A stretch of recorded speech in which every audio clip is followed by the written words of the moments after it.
I think really it was not a war against terrorism, it was a war for the recolonization of the world. The US pushes its values around the world under the garb of universal values.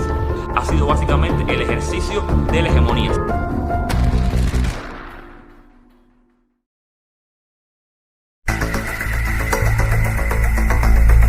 In 2019, former US President Jimmy Carter said that the United States is the most warlike nation in the history of the world, as the country had only been at peace for 16 years in its 242-year history.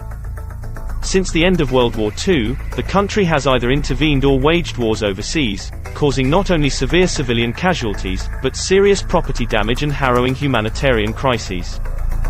La filosofía de la guerra forma parte de la nación norteamericana. Onda nije se čuditi što je učestvovalo u tolikom broju ratova, jer u pozadini, drugom planu, stoji činjenica da postoji jedan veliki vojno-industrijski kompleks u SAD-u koji zapošljava ogroman broj ljudi, a da bi se oružje trošilo moraju negdje moraju da se dešavaju ratovi.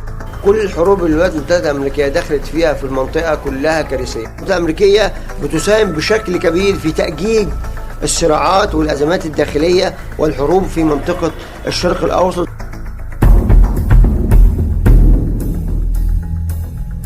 Under the pretext of counterterrorism, the US used force to interfere in the internal affairs of other countries, and even violently overthrew legitimate governments of sovereign countries.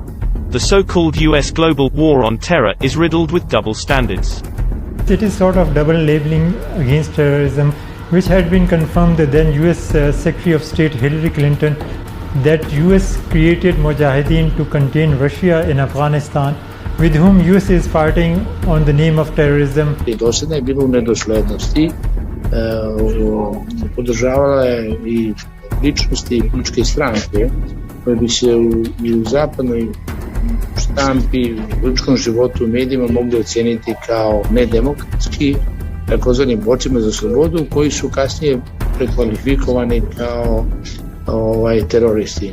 Kasnije, kada su postali neposrednja pretnja za bezbednost Sjedinjenih Američkih Država i za njene građane. Naravno, svaki teroristički napad predstavlja pretnju, ali ako imate dvostruke aršine, ako primjenjujete dvostruke kriterijume, logično da se to pre ili kasnije obija o glavu.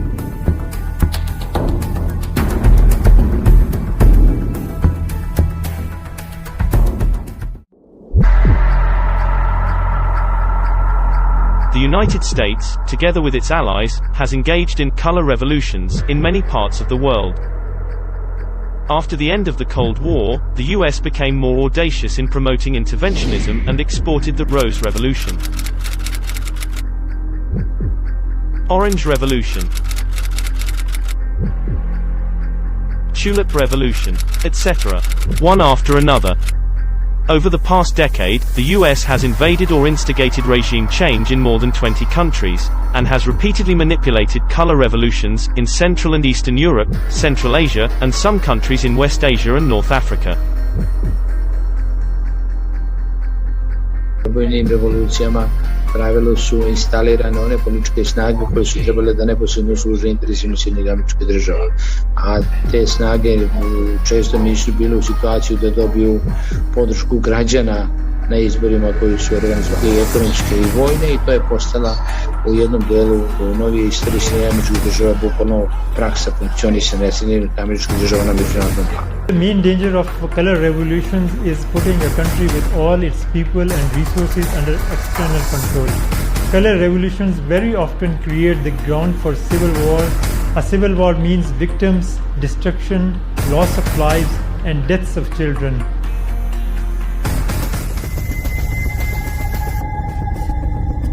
The United States claims itself to be the defender of international law. However, the country is often seen as putting its national law above international law, and willfully breaking treaties and withdrawing from international organizations. Great thing for the American worker. The United States is officially withdrawing from the UN Human Rights Council. The United States will therefore suspend its obligations under the INF Treaty. Today I'm instructing my administration to halt funding of the World Health Organization. As the pandemic rages across the world, the US once banned the export of medical supplies, seized other countries' goods in transit, and hoarded vaccines that far exceed its own needs. قضية كورونا هي قضية مسيسة بالدرجة الأولى ومسؤول عنها الولايات المتحدة الأمريكية تماما، وأعتقد أنها أحد أشكال الصراع السياسي الدولي العالمي. Pokazuje jednu, da kažem, globalnu komponentu politike Sjedinjenih Američkih Država u međunarodnim odnosima, da oni smatruju da su neko ko ima pravo da čini drugima sve što hoće, ali bez odgovornosti. After the Second World War, United States became the founder of the post-war world order. Ironically, US has been also very open breaking its own rule-based order. Over the past decades, the US has been attempting to export their values of democracy and human rights through either coercion or infiltration. According to The Guardian, America once tried to overthrow the Castro government with rap music. And in Africa, with US financial aid, often comes preaching about US-style democracy. I believe that the financial aid provided by the developed countries, like in case of Africa, should not have any strings attached to it. You know, because the developing countries remain stuck in the vicious cycle of fulfilling those conditions that come with that financial aid. By promoting US values abroad, the US stirred up fresh geopolitical confrontations, in an age when pressing global challenges demand international cooperation.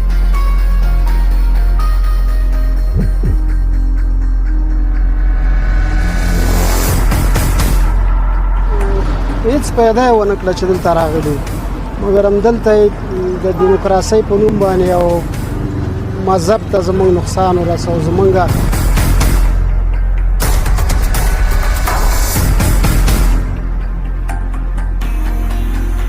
أثر علينا معنويا وسياسيا واقتصاديا، ووصلنا لهالدرجة. هذا هو أثر الاحتلال. You don't export democracy, you don't export freedom, you don't export. It has to be empowered by the people. It was not just a military defeat, it was also a defeat of the Western values. Los Estados Unidos han pretendido vender ese expansionismo desde una misión mesiánica, desde la idea de que están salvaguardando los valores más tremendos de la democracia, la prosperidad colectiva, pero todo esto realmente resulta una mentira. Every country has its own system, and US tries to impose their conditions on that country. I personally believe that it won't work in the future as well, and it didn't work in the past. The world is getting more insecure. I think America needs to be more retrospective and admit that their policies have played a great role in creating an unjust society.